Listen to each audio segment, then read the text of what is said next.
लावून तुरुंगात टाकणार होता। जर ह्या क्रिकेटपटूंनी सांगितलं असतं की आम्ही पाकिस्तान बरोबर खेळणार नाही, तर जय शहा तुम्हाला फासाला लटकवणार होता की अमित शहा तुम्हाला ईडी लावणार होते गृहमंत्री। याचं उत्तर द्यायला पाहिजे। बीसीसीआय आणि आंतरराष्ट्रीय क्रिकेटच्या सर्व संघटना या जय शहाच्या ताब्यात आहेत। इतकंच नव्हे, जो आशियाई कप खेळवला जातोय ते आशियाई क्रिकेट काउन्सिल, मला वाटतं मी चुकत नाही, आशियाई क्रिकेट काउन्सिलचे अध्यक्ष हे पाकिस्तान क्रिकेट बोर्डाचे मोहसिन नकवी आहे।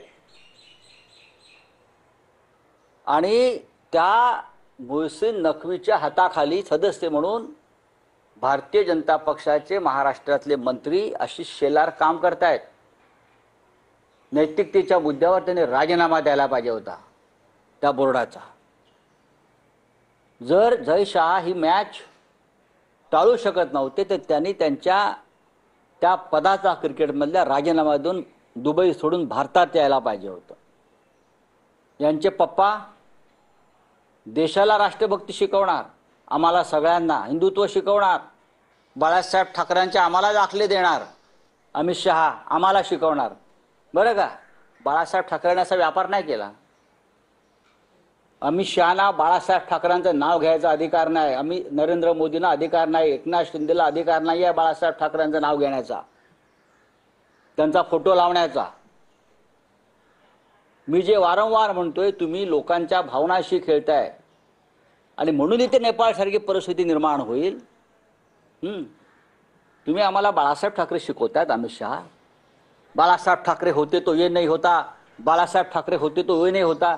अरे अमित भाई शाह, बाळासाहेब ठाकरे होते तो आज दुबई का क्रिकेट मैच भी नहीं होता, समझा।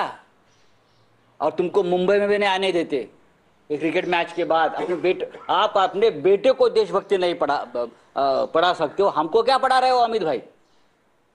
आपका बेटा वहां दुबई में बैठकर भारत पाकिस्तान क्रिकेट सामना का आयोजन करता है और हमारी माता बहने का सिंदूर यहां उजड़ गया है। तुम्ही काय आम्हाला राष्ट्रभक्ती शिकवता अमित शाह, नरेंद्र मोदी। तुम्हाला पदावरून देशाच्या सुद्धा जावं लागेल। तुम्ही देशाच्या भावनेशी, प्रतिष्ठेशी आणि राष्ट्रभक्तीशी खेळ केलेला आहे। आणि म्हणून शिवसेना, उद्धव बाळासाहेब ठाकरे ज्या पक्षाचे प्रमुख आहेत आणि ज्या पक्षाचं नेतृत्व बाळासाहेब ठाकरेंनी केलं, आदरणीय हिंदुहृदय सम्राटांनी केलं, त्या पक्षानं आज महाराष्ट्रासह देशामध्ये भारत पाक सामन्यांच्या विरोधामध्ये प्रखर निदर्शनं, आंदोलनं आणि सिंदूर आमच्या महिला पाठवतील हजारोच्या संख्येने। मोदींना हजारोच्या संख्येने पाठवतील, घराघरातून सिंदूर जाईल। कळू द्या त्यांना काय आक्रोश चालला देशात आणि महाराष्ट्रामध्ये।